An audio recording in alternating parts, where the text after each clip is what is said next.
Hari ini ada satu pesan Tuhan yang saya ingin sampaikan buat kita semua. Ada satu cerita di Hakim-Hakim pasal yang ke-6. Nanti kalau saudara baca di rumah, itu cerita tentang orang Israel yang meninggalkan Tuhan dan akhirnya orang Israel dijajah oleh orang Midian. Ada ketakutan yang begitu rupa. Setiap kali diceritakan di situ, setiap kali mereka mau panen, maka orang-orang Midian akan pergi, datang dan merampasnya. Mereka hidup di dalam ketakutan karena orang Midian sungguh-sungguh menjajah kehidupan mereka.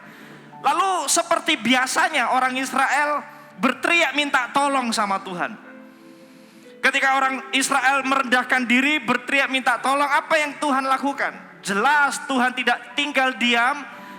Tuhan berinisiatif, Tuhan berkehendak untuk memulihkan keadaan orang Israel. Dan ini yang saya suka. Ketika Tuhan punya kehendak dan Tuhan punya keinginan untuk memulihkan keadaan Israel, hal pertama yang Tuhan lakukan adalah Tuhan ketemu dengan seseorang yang akan dibangkitkan untuk menjadi pemimpin.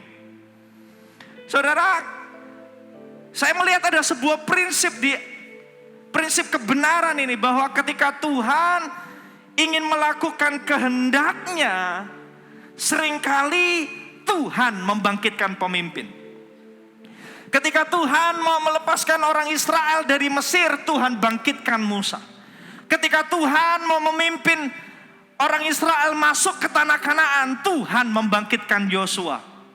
Dan ini yang saya percaya, ketika Tuhan mau memulihkan kehidupan satu keluarga, apa yang Tuhan lakukan? Tuhan bangkitkan seorang pemimpin di keluarga itu. Amin.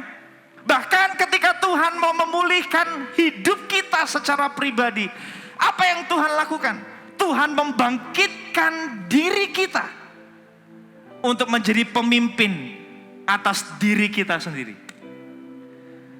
Kehendak dan rencana Tuhan seringkali terjadi dimulai dari ketika Tuhan membangkitkan seorang pemimpin.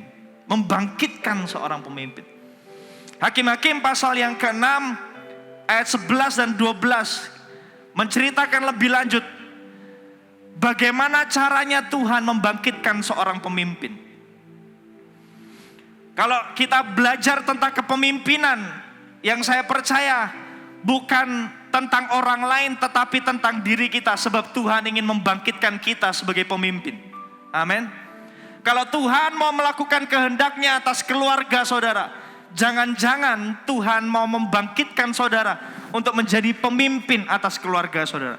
Ketika Tuhan mau membangkitkan, ketika Tuhan mau memulihkan generasi, jangan-jangan Tuhan mau membangkitkan saudara untuk memimpin generasi saudara.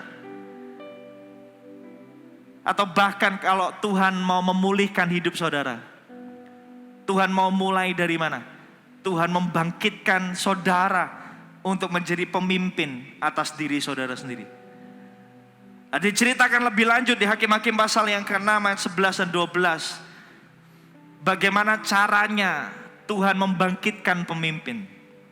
Kita lihat ya, Hakim-Hakim pasal yang ke-6 ayat 11 dan 12, cerita tentang Gideon. Datanglah malaikat Tuhan dan duduk di bawah pohon terbantin di Ofra, kepunyaan Yoas orang Abieser itu. Sedang apa? Siapa? Gideon anaknya mengirik gandum dalam tempat pemerasan anggur. Garis bawahi kata selanjutnya, agar tersembunyi bagi orang Midian karena takut gandumnya diambil. Malaikat Tuhan menampakkan diri kepadanya dan berfirman kepadanya. Perhatikan ini. Tuhan menyertai engkau, ya pahlawan yang apa? Gagah berani. Apa enggak salah ini?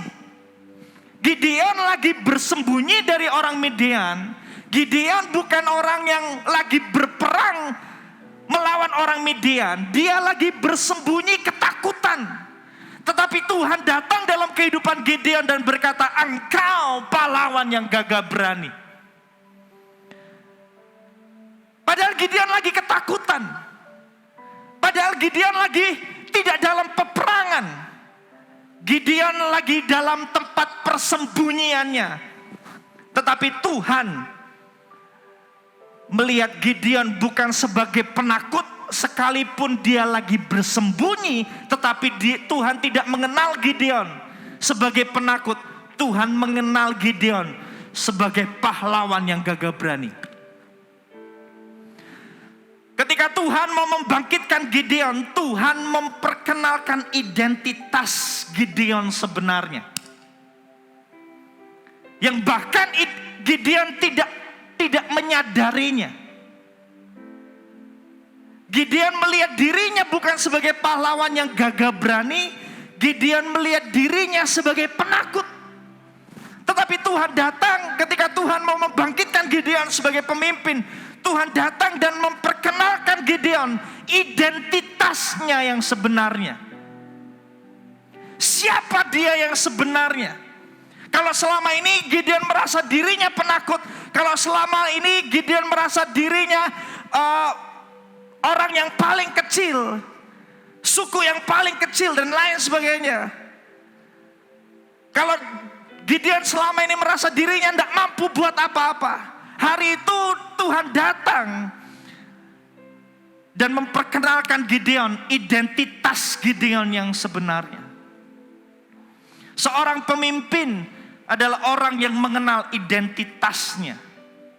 Seorang pemimpin dimulai dari ketika dia mengenal identitasnya. Kenapa Tuhan menyebut Gideon pahlawan yang gagah berani, saudara? Padahal Gideon lagi ketakutan. Kenapa Tuhan memperkenalkan Gideon sebagai seseorang yang gagah berani? Padahal jelas keadaan Gideon tidak menunjukkan bahwa dia seorang pahlawan yang gagah berani. Karena di mata Tuhan, dengar ini bebek, identitas seseorang ditentukan dari tujuan hidup orang itu. Tuhan punya tujuan atas kehidupan Gideon untuk menjadi pembebas atas bangsa Israel, untuk bangsa Israel atas Midian. Sekalipun Gideon hari itu lagi takut, tapi dia bukan penakut, itu bukan identitasnya. Dia dipanggil sebagai seorang pemimpin. Dan Tuhan melihat identitas Gideon bukan dari keadaannya, tetapi dari tujuan hidupnya. Halo, ada amin. Saudara, identitas kita tidak ditentukan dari keadaan kita, tetapi dari tujuan hidup kita. Nah, Tuhan itu punya tujuan hidup atas semua kita. Amin. Percayakah saudara Tuhan punya tujuan atas hidup kita? Amin. Kalau kita ada di tempat ini hari ini, hidup, bernafas, berwujud, tercipta, itu sebuah bukti bahwa Tuhan sudah punya tujuan hidup atas hidup kita. Umpamanya kalau saya menciptakan handphone ini semoga gak kelihatan mereknya supaya gak promo. Umpamanya kalau saya pencipta handphone ini, sebelum handphone ini berwujud, apa yang saya lakukan sebagai seorang pencipta? Saya akan memikirkan yang pertama adalah tujuan dari handphone ini. Betul? Betul?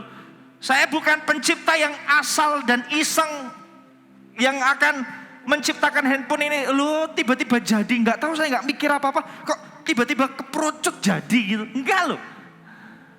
Saya akan memikirkan bentuknya, tujuannya apa, bahwa handphone ini akan bisa dipakai untuk internet, akan bisa dipakai untuk telepon, ketik, main game, apalagi nonton drakor. Wanita berkata amin. Gak ada wanita yang cinta drakor di sini, puji Tuhan. Gak ada yang ngaku maksudnya. Tujuannya sudah tercipta dulu sebelum barangnya ada. Sama dengan hidup kita. Kalau kita ada hari ini, Tuhan sudah punya tujuan atas kehidupan kita dulu sebelum kita ada. Jadi jangan pernah berkata bahwa hari ini saya lahir tanpa sebuah tujuan. Enggak, saudara lahir dan ada di tempat ini hari ini karena Tuhan punya tujuan atas hidup saudara. Dan tujuan atas hidup saudara itulah adalah identitasmu sebenarnya. Adalah identitasmu sebenarnya, bukan keadaanmu. Bukan. Handphone ini ditetapkan punya tujuan untuk apa? Untuk telepon, untuk saya mungkin bisa prepare khotbah. Dan handphone ini berharga karena dia berfungsi. Apa arti berfungsi? Arti berfungsi adalah dia menggenapi tujuannya. Handphone ini berharga buat saya karena dia menggenapi tujuannya. Diciptakan, dia berfungsi sesuai dengan tujuannya. Kalau saya pakaikan casing ini bukan casing bawaan yang saya pakai sehari-hari, percayalah saya. Supaya saya nggak dikira gini, saudara. Casing ini anggaplah bagus, ngomong bagus enggaknya buat kita relatif, tapi anggaplah dengan casing ini mewah. Ini adalah permata, berlian atau bukan berlian ini. Ini mutiara yang satu bijinya harganya 50 juta. Setuju? Setuju? Enggak, ya. Melihatlah dengan iman, saudara. Sekalipun saya pakaikan dia casing yang mewah, tetapi kalau dia tidak berfungsi, nggak bisa dipakai untuk telepon, nggak bisa dipakai untuk WhatsApp, nggak bisa saya pakai untuk email, dia tidak berfungsi, dia mati. Kira-kira, apakah dia berharga buat saya? Enggak. Sekalipun gak pakai ini, saudara.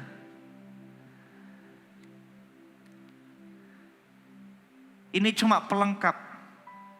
Ini cuma penghias. Tapi ini bukan identitasnya. Seringkali kita salah berpikir supaya kita bisa menerima penilaian orang lain. Supaya kita bisa diterima oleh orang lain. Kita mengejar yang ini. Dan lupa untuk berfungsi sesuai dengan tujuan Tuhan menciptakan kita. Kita kejar kekayaan mati-matian. Kita kejar supaya kita itu bisa ketika kita pakai ini semua orang bisa wow. Kita puas dengan ini. Tapi kita lupa untuk berfungsi.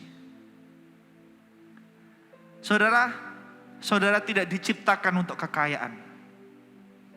Saudara tidak diciptakan untuk memakai tas yang mahal.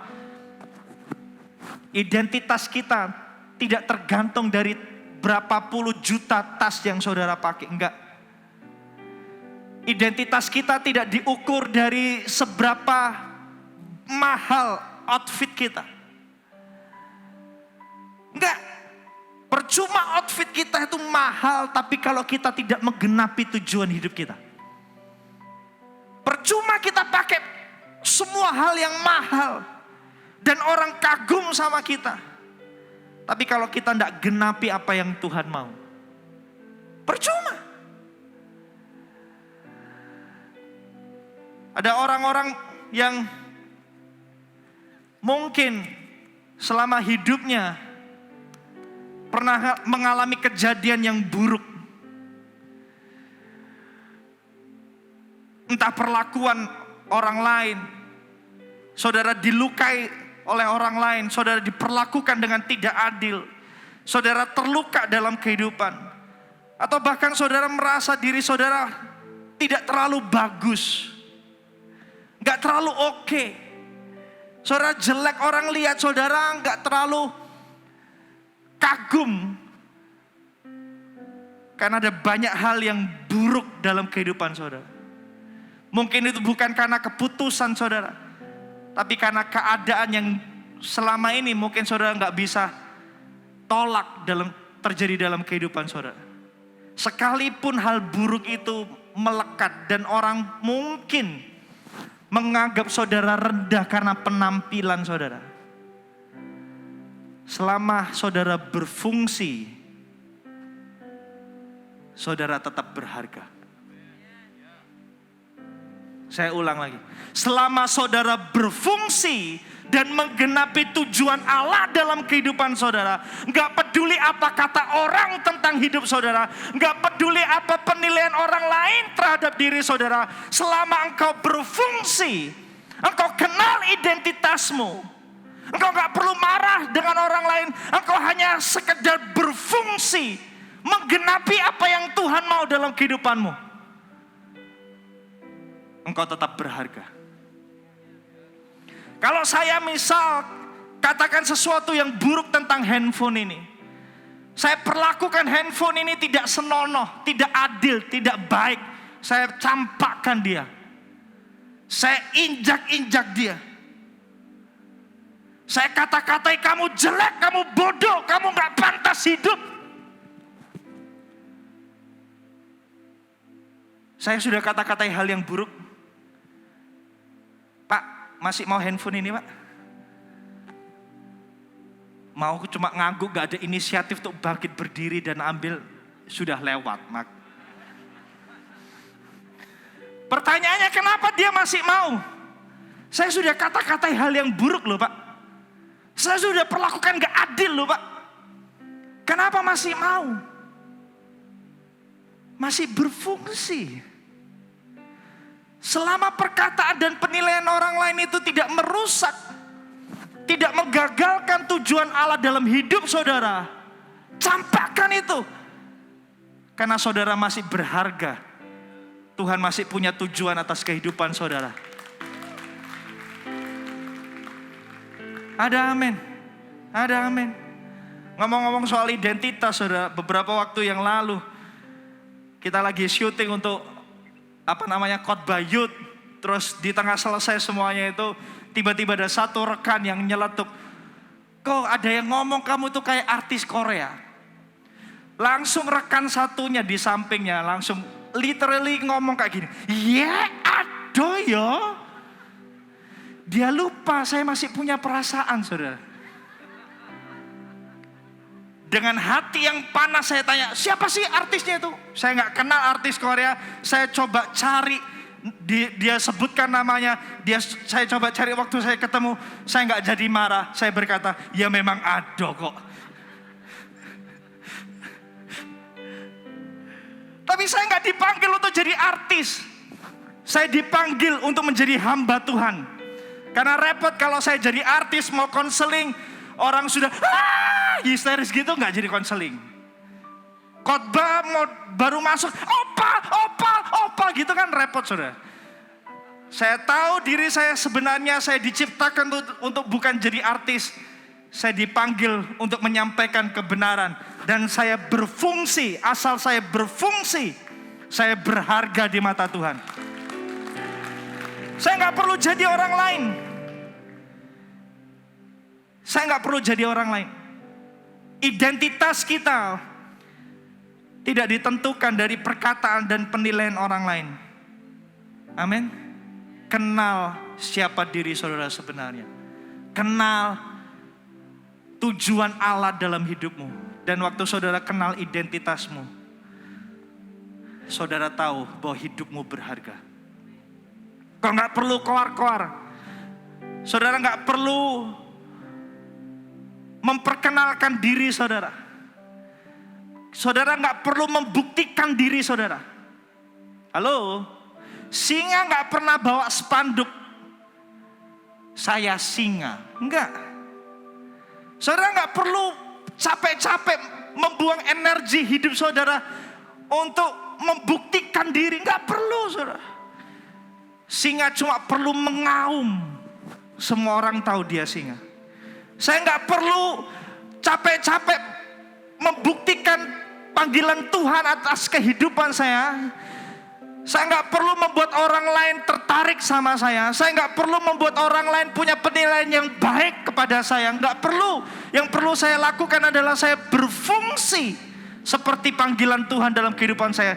Tujuan Tuhan selama saya berfungsi, orang lain akan merasakan dampaknya dalam kehidupan saya. Jangan hidup cari like di sosial media. Karena like itu bukan tujuan hidup saudara. Ada amin? Ada amin? Ada banyak orang yang hari-hari ini hidupnya dihabiskan hanya untuk menarik perhatian orang lain. Dan akhirnya dia gagal untuk berfungsi seperti yang Tuhan ciptakan dia. Sebenarnya ada satu poin lagi, tapi saya akan sampaikan itu di ibadah yang kedua. Tapi saya mau ngomong ini hari ini buat saudara. Dengar ini baik-baik. Apapun keadaan saudara, kalau hari ini engkau tinggal seperti Gideon, bersembunyi, tidak berfungsi seperti yang Tuhan mau. Kalau Tuhan datang dalam kehidupan Gideon, hari ini Tuhan datang dalam hidupmu dan Tuhan berkata, engkau pahlawan yang gagah berani. Aku punya tujuan atas hidupmu. Identitasmu ditentukan dari tujuanku atas kehidupanmu. Dan kalau engkau ada di dunia ini, bagaimanapun caranya engkau ada di dunia ini gak penting. Tapi kalau engkau ada di dunia ini, itu karena aku Tuhan yang menciptakanmu. Dan sebelum aku menciptakanmu, aku punya tujuan yang mulia dalam hidupmu. Genapi tujuan itu dalam hidupmu. Berfungsilah, karena hidupmu berharga. Amin. Saya gak tahu apa yang terjadi dalam kehidupan saudara. Kalau di ibadah satu ini saudara datang dan seringkali saudara begitu sibuk untuk membuat orang lain tertarik kepada saudara. Saudara sibuk untuk membuat orang lain suka sama saudara. Saudara habiskan energi, sangat dipengaruhi dengan perkataan dan penilaian orang lain. Kau seperti berada di satu ruangan yang kecil, tersembunyi. Engkau takut dilihat orang lain. Engkau takut dinilai orang lain. Ini waktunya engkau kenal siapa dirimu sebenarnya. Engkau pahlawan yang gagah berani. Karena Tuhan punya tujuan atas hidupmu. Engkau pahlawan yang gagah berani. Sekalipun hari ini mungkin kau tidak kaya. Sekalipun hari ini mungkin saudara punya masa lalu yang kelam. Compang-camping mungkin. Tapi asal saudara berfungsi. Selama saudara nyala, ini tidak akan ada dampaknya. Selama saudara bisa dipakai dalam tanda kutip, menggenapi apa yang Tuhan mau, saudara berharga di matanya. Amin. Amin.